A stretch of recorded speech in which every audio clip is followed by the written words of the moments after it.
Mobile দ্বারা সবচেয়ে বেশি পাপ হয় চোখের গুনাহ। আমার মোবাইলে আমি হারাম কিছু দেখব না। আমার ফেসবুকে যদি কোনো ফ্রেন্ডের, কোনো বন্ধুর লিস্টে থাকার কারণে খারাপ কিছু আসে, ওকে আনফ্রেন্ড করে দিব। কোনো পেজ থেকে খারাপ কিছু আসে, ওটাকে আনফলো করে দিব। কোনো নিউজ পোর্টাল থেকে বাজে কিছু আছে, ওইটাকে ব্লক করে দিব। কোনো গ্রুপে থাকার কারণে খারাপ কিছু আসে, ওই গ্রুপ থেকে লিভ নিয়ে নিব। সোজা কথা, আমি হারাম থেকে বাঁচার জন্য চেষ্টা করবো, কারণ আল্লাহ বলেছেন ওয়ালা তাকরাবুজ জিনা, জিনার কাছেও যেও না। যুবক ভাইরা আমার, আপনি আজকে একটা আর্টিকেল পড়বেন, খারাপ নোংরা একটা নিউজ পড়বেন, একটা মেয়েকে নিয়ে বাজেভাবে একটা নিউজ করেছে একটা বই কোনো প্রতিষ্ঠান কিংবা কোনো বড় মিডিয়া, আপনি সেটা আজকে পড়লেন। কালকে একটা ভিডিওতে একটা মেয়ের অঙ্গভঙ্গি, তার শরীরের বিভিন্ন অঙ্গ প্রত্যঙ্গ দেখলেন, হারাম মজা নিলেন। আপনি পরশু আরেকটা হয়তো ভিডিও ক্লিপ দেখলেন, অশ্লীল কিছু দেখলেন, আপনার মনটা অস্থির হবে। আপনি চোখের জেনা থেকে মনের জেনায় চলে যাবেন, আপনি অনেক জেনায় চলে যাবেন। আপনার বৈবাহিক জীবন ধ্বংস হবে, ঈমান আমল ধ্বংস হবে, আপনি ইবাদতের স্বাদ থেকে বঞ্চিত হয়ে যাবেন। এই জন্য স্মার্টফোন ব্যবহার যারা করবেন, এই গুনাহ থেকে বেঁচে স্মার্টফোন ব্যবহার করা মানুষ এখন সোনার হরিণ হয়ে গেছে। ঠিক না ভাই? ঠিক। আমরা যতগুলো পয়েন্ট বলছি, মধ্যে সবচেয়ে গুরুত্বপূর্ণ হলো এই পয়েন্টটা। বিধায় মোবাইল ফোনে হারাম কোনো কিছু দেখার ব্যাপারে আমাদের সবচেয়ে বেশি সতর্ক থাকতে হবে। সেটা দেখা থেকে সাবধান, আপনার বিরত থাকতে হবে। আল্লাহ তাআলা আমাদেরকে তৌফিক দান করুন। অনেক যুবকরা আমাদের কাছে প্রশ্ন লেখেন, ভাই আমরা মাস্টারবেশনে আক্রান্ত, হস্তমৈথুনে অভ্যস্ত হয়ে গেছি, বাঁচতে পারি না। এর প্রধান কারণ হলো এই মোবাইল ফোন। আমি বলি যে আপনি মোবাইল ফোনটাকে, স্মার্টফোনটাকে চেঞ্জ করে ফেলেন, একটা বাটন ফোনে চলে যান। 6 মাস আপনি নিজের বিরুদ্ধে নিজে সংগ্রাম করেন, ইনশাআল্লাহ দেখবেন আপনার এই বদভ্যাস এমনি কি হয়ে গেছে, দূর হয়ে গেছে। ভাইরা আমার, আল্লাহ তাআলা আমাদের এই যৌবন সম্পর্কে, সময় সম্পর্কে জিজ্ঞাসাবাদ করবেন। এগুলো বিশ্বাস করেন, আপনার দুনিয়ারও কোনো কাজে আসবে না, দুনিয়ারও কোনো কাজে আসবে না, আখিরাতের কোনো কাজে তো আসবেই না। আপনি বলবেন আমি ইনফরমেশন জানতে চাই, আমি তথ্য সম্পর্কে সচেতন হতে চাই। যেই তথ্য আপনার জানা জরুরি, ওইটা আপনি স্ক্রল না করলেও জানবেন, আপনাকে কেউ না কেউ বলবে। অতএব তার জন্য মূল্যবান সময় নষ্ট করা যাবে। আমরা গেমস খেলে নষ্ট করি। ভাইরা আমার, এই গেমস খেলতে গিয়ে মিউজিক শুনতে হয়, চোখের জেনা করতে হয়, মোবাইলের প্রতি আসক্তি তৈরি হয়, নানা রকমের গুনাহ এবং নাজায়েজ কাজে লিপ্ত হতে হয়। এই জন্য মোবাইল ব্যবহারে অতিরিক্ত সময় ব্যয় করা, ইউটিউবে, ফেসবুকে, গেমসে ঘন্টাকে ঘন্টা ব্যয় করা, এটা মোবাইল ব্যবহারের আদবের শিষ্টাচারের খেলাফ এবং গুনাহের কথা। এটা করা যাবে না, নিয়ন্ত্রণ করতে হবে। বেশিরভাগ লোকই মোবাইল ব্যবহার করতে গেলে নিজের টাইমে নিয়ন্ত্রণ করতে পারে না। আল্লাহ তাআলা আমাদেরকে নিয়ন্ত্রণ করার তৌফিক দান করুন। একজন মুসলমান মোবাইল ফোন ব্যবহার করবেন, কিনবেন, কেন? তার উদ্দেশ্য কি হবে? যদি তার উদ্দেশ্য হয় এর মাধ্যমে ডাটা সংগ্রহ করা, বিভিন্ন তথ্য আদান প্রদান করা, যোগাযোগের সুবিধা হওয়া, এই জাতীয় উদ্দেশ্যগুলো আছে, বৈধ উদ্দেশ্য আছে, তাহলে এই উদ্দেশ্যে যদি কেউ মোবাইল ফোন কিনে, সেটা বাটন ফোন হোক, স্মার্টফোন হোক, সেটা কেনা জায়েজ।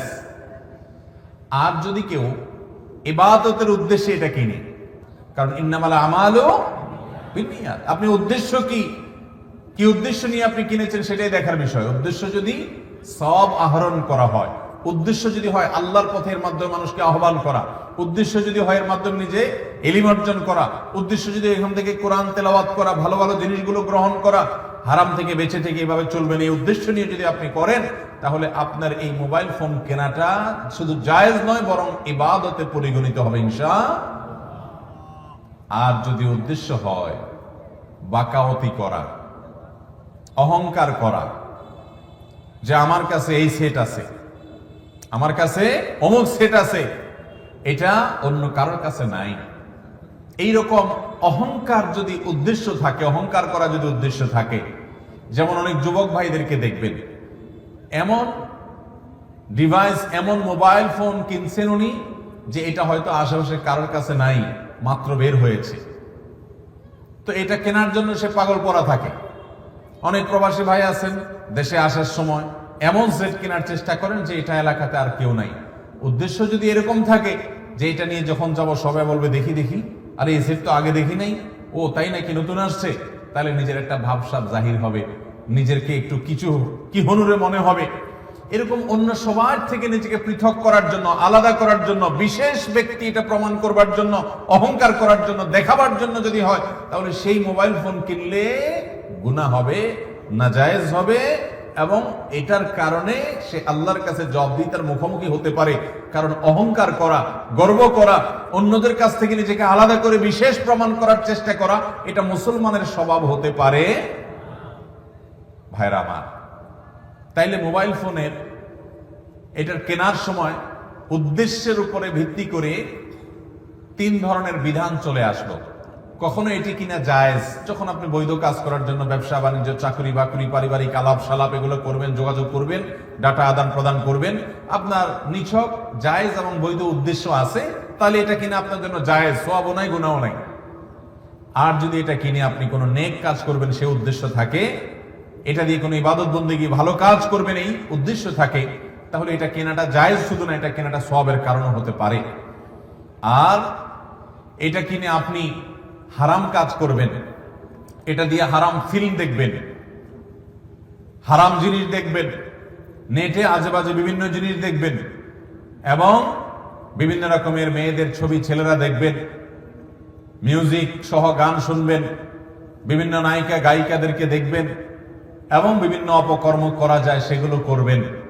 এই রকম উদ্দেশ্য যদি থাকে, অথবা যেটা বললাম উদ্দেশ্য হয়তো সেগুলো নাই, কিন্তু আপনার উদ্দেশ্য হলো আপনি ভাবসাব জাহির করবেন, সবাই থেকে নিজেকে আলাদা করবেন, তাহলে সেক্ষেত্রে এই মোবাইল ফোন কেনাটাই আপনার এই অসৎ উদ্দেশ্যের কারণে আপনার জন্য গুনাহের কারণ হবে।